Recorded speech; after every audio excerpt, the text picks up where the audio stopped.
Itu kata RUU PKS. Bukan persoalan, pertanyaan saya. Itu gaya berpikir seperti itu untuk menyelamatkan masyarakat kita.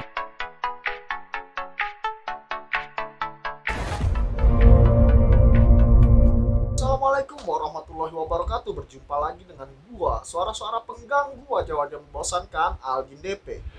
Hari ini, di video kali ini, gue pengen bahas mengenai RUU PKS, di mana katanya RUU ini didukung oleh para kaum milenial. Gue pengen cerita dari awal. RUU PKS ini pertama kali diusulkan oleh Komnas Perempuan pada tahun 2012. Kemudian, Komnas Perempuan menyerahkan naskah akademik RUU ini pada tahun 2016. Dan pada tahun 2017, DPR menyepakati RUU ini menjadi usulan inisiatif DPR. Pada tahun 2018, RUU PKS ini mulai menemui jalan berliku. Beberapa anggota parlemen mempermasalahkan beberapa hal yang tercantum di RUU PKS ini. Misalnya, perlindungan terhadap LGBT, di mana dianggap bertentangan dengan agama yang menjadi dasar negara kita yang tercantum di sila pertama pada Pancasila. Kemudian ada beberapa definisi yang tidak jelas dan dapat ditafsirkan sepihak, seperti pada pasal 12. Pelecehan seksual yang dilakukan dalam bentuk tindakan fisik ataupun non-fisik kepada orang lain yang berhubungan dengan bagian tubuh seseorang dan terkait hasrat seksual sehingga mengakibatkan orang lain terintimidasi, terhina, direndahkan, atau dipermalukan. Definisi ini bisa mengkriminalisasi kritik moral masyarakat terhadap perilaku seks menyimpang, misalnya terhadap perilaku LGBT, atau terhadap perilaku fetish yang meresahkan banyak orang. Bungkus, lu yang ngecengin Gilang bungkus bisa dipidana lu kalau RUU ini sudah berlaku. Bungkus. Belum lagi definisi pemaksaan aborsi atau pemaksaan pelacuran, di mana definisi ini bisa ditafsirkan sepihak.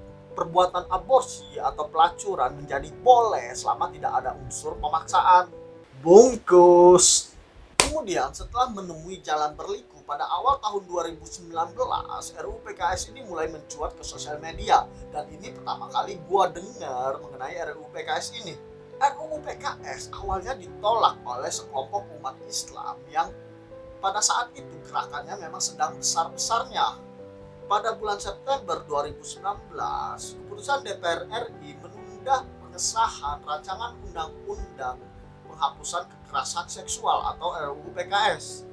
Pada awal tahun menjelang pertengahan tahun 2020, muncullah satu persatu isu tentang korban kekerasan seksual yang dikaitkan dengan tuntutan pengesahan RUU PKS ini oleh sekelompok masyarakat lainnya. Gerakan ini semakin lama semakin besar hingga sekarang ini, seolah tidak ada celah bagi individu atau kelompok masyarakat untuk menolak RUU PKS ini. Terlebih lagi didukung oleh banyak influencer di sosial media yang menolak bisa dianggap tidak peduli dengan korban pelecehan seksual. Bungkus. Gerakan penolakan pun menjadi tenggelam. RUU PKS ini telah menimbulkan pro dan kontra yang sangat tajam di kelompok masyarakat. Ada yang mendukung dan ada yang menolak. Mereka memiliki sudut pandang masing-masing yang perlu dipertimbangkan. Bukan berarti yang menolak tidak peduli dengan korban kekerasan seksual. Mengutip Reza Indragiri Amrial, seorang master psikologi forensik pertama di Indonesia, di salah satu perbincangan beliau dengan Helmi Yahya,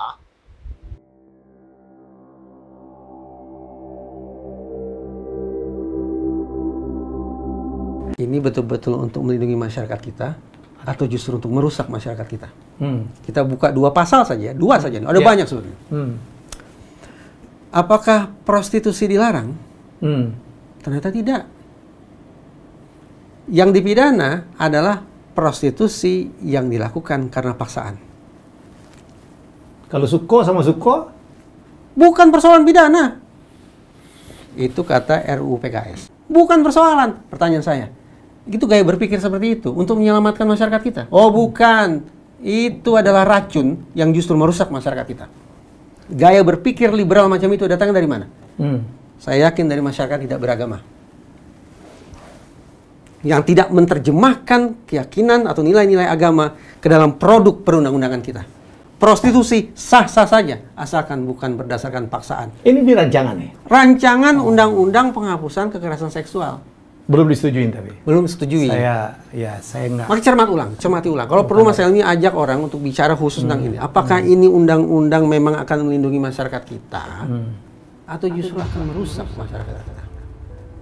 Sekali lagi, yang tidak mendukung bukan berarti tidak peduli dengan korban pelecehan seksual. Jangan terus-terusan pakai opini kayak gini kalau pengen dibahas secara terbuka. Jangan menutup opsi lain dengan pembentukan opini seperti ini di masyarakat, seolah-olah yang tidak mendukung berarti tidak peduli dengan korban pelecehan seksual. RUU PKS ini perlu dikaji lagi lebih dalam. Apalagi RUU PKS ini dipersepsi kuat berangkat dari paham atau ideologi liberal sekuler, di mana sejatinya bertentangan dengan karakter dan jati diri bangsa Indonesia yang melandaskan nilai-nilai Pancasila, agama, dan budaya bangsa. Jadi, benar-benar dukung RUU PKS atau cuma sekedar ikut-ikutan? Yuk kaji RUU PKS ini lebih dalam dan jangan takut bersuara jika memiliki pendapat yang berbeda. Itu aja video dari gue. Semoga bermanfaat buat kalian semua. Dan wassalamualaikum warahmatullahi wabarakatuh.